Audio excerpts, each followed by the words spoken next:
Things are getting thicker. The situation is moving from bad to worse and now to worst. The whole country is against Ruto. From north to south, east to west, Kenyans are saying Ruto must go. William Ruto has no option but to listen to Kenyans. He has become a minority president. Over 90% of the country is against him. We are going to dig deeper into that in our subsequent videos. In this video right now, I want us to have a look at a short clip, a clip that has been going viral. In the clip, we are seeing a mother praying for her son as the son prepares to go out demonstrate. Have a look at this. Ineno ko dhi e lweny ka gidwa loso Kenya e loch manyien. Ineno ko jochiende mag tiagas be ni e ndara yo kuma mang'ongo. Iwacho ni in makondong nyingi wuora to biro bedo maber e loch manyien. Akwayi ni mondo mi itel kode kata koringo gi jowete gi Jehova. Ipande e bwo lwanda yo kuma mang'ongo. Ipande e wag jo-CBI Satan manyalo ya Jehova. Jehova sama itimo mano moduogo manene godhiambo. Anago erokamano kuom ng'wono mar Ruodhwa Yesu Kristo Ruodhwa. Amen. Yes, that's how emotional it has become. Listening to the mother praying, she's acknowledging the dangers the son is going to face outside. But all in all, the son has to do what needs to be done. And that's how many mothers across the country are feeling. And not only mothers, but that's the feeling among many Kenyans, if not all Kenyans. For those who can remember, immediately news broke that Gen Zs had occupied parliament. Kenyans broke out in dance and chants. There were jubilations, celebrations across the country.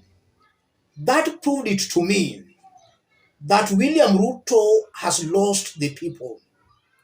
He's now just holding on to the instruments of power, the police, the army, but he has already lost the people.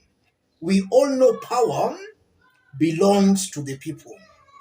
I want us to put all this into perspective for Kenyans to understand what all this means. If you are watching us but you have not yet subscribed, subscribe, give the video a like. Let's proceed. The demonstrations today have entered their third week.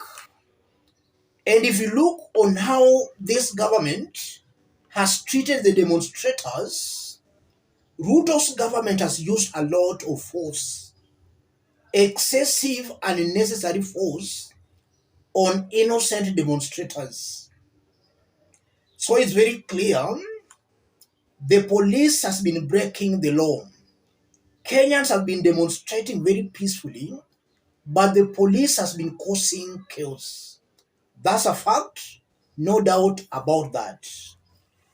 And William Ruto has been using excessive force because he thought that by using force, he was going to intimidate, to silence Kenyans so that they cannot come out on the streets to demonstrate. But from what we are seeing today, Kenyans across the country, every corner of this country, Kenyans are out on the streets demonstrating. So they have not allowed themselves to buy fear being sold to them by Ruto. Ruto was selling them fear by unleashing the police on them. But it appears Kenyans are not buying that fear. They are still out on the streets demonstrating. And Ruto should learn something from that. An idea whose time has come, not even the strongest of armies can stop that idea. A people united can never be defeated. Gen Zs were united, and that's how they stormed and occupied parliament. Kenyans are still giving William Ruto the chance to implement the 14 demands Gen Z's laid on the table. In our yesterday's analysis, we did look into the 14 demands. Out of all those demands, Ruto has not implemented or actualized any of the demands, but is there calling for talks. Talks for what? Kenyans have been talking for several years, but nothing concrete, nothing beneficial has been coming out of those talks. Recently, we have the dialogue between the opposition and the government that came up with the NADCO report. That report has never been implemented. It's as if it has been thrown away. So Kenyans have been talking. It has now reached a point Kenyans don't want to talk anymore. All they want is the government to implement the 14 demands they did lay on the table. That's what William Ruto should do. Instead of requesting for talks, let him implement the demands Gen Z's laid on the table. Let us see William Ruto sacking his entire government. Let him appoint new people. If he cannot do all that, his only option is to resign. I think that's what will address the current situation. If Ruto cannot sack his entire government, he has no option but to resign. Talks will not help now. Kenyans have been talking for years, but nothing has been coming of those talks. And to the church now, we saw William Ruto meeting some church leaders at State House. A day after he met the church leaders, we saw Alfred Keter being kidnapped by government agents. So, what did these church leaders tell Ruto? Because after the talks, we are seeing Alfred Keter being kidnapped. That also proved it to me that these church leaders are not speaking truth to power. William Ruto knows their weaknesses, so he invites them to State House, after which maybe envelopes are exchanging hands. Kenyans should also now focus on these church leaders. They have brought us where we are. They are now part and parcel of the problem. They have been part and parcel of the problems. Kenyans should focus on these church leaders also. They are also an embarrassment. And now to Bungoma County. Our brothers and sisters in Bungoma, I know you are doing a good job, but you are also letting us down. We are not seeing you visiting these MPs who voted yes.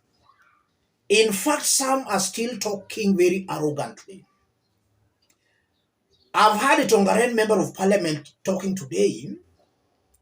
He's promising that he'll vote yes again. Tongaren member of parliament.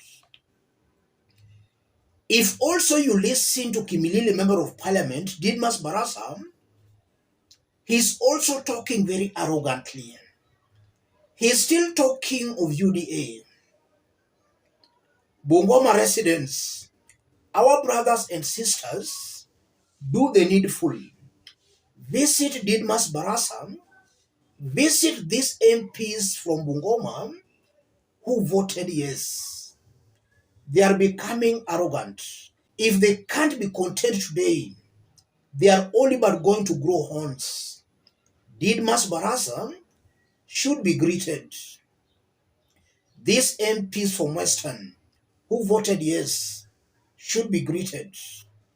And not only the MPs who voted yes, there are also some other leaders who have been supporting William Ruto. During the day, they pretend to be with the people, but at night, they are with William Ruto at State House, Nairobi. One such leader is Kakamega Governor Fernandez Barasa. We all know Barasa was voted in after William Ruto had been declared the president. In fact, he had even been sworn in. So Kakamega residents voted in Barasa as their governor, knowing fully well he was going to be in the opposition. If you listen to the governor, He has been pledging to lead Kakamega residents into the government. Did you tell him you want to be in the government? Fernandez Barasa, Kakamega governor, should and must be visited. Let him be greeted. These are the individuals who have matured and watered William Ruto's dictatorship. They have been helping William Ruto in oppressing Kenyans. They must be rejected. And looking at what is happening today across the country, I'm proud to be a Kenyan.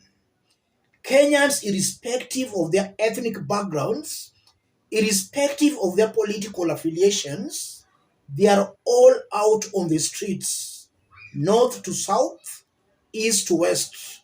They are saying Ruto must go. Let me stop it there. In case you are watching us, but you have not yet subscribed, subscribe, give the video a like. Any person watching us outside Kenya for the first time, drop a comment, let us know from which part of the globe you are watching us from. If possible, subscribe, give the video a like. Let's meet in our next analysis, where we are also going to analyze what's currently happening across the country. Thank you. God bless you.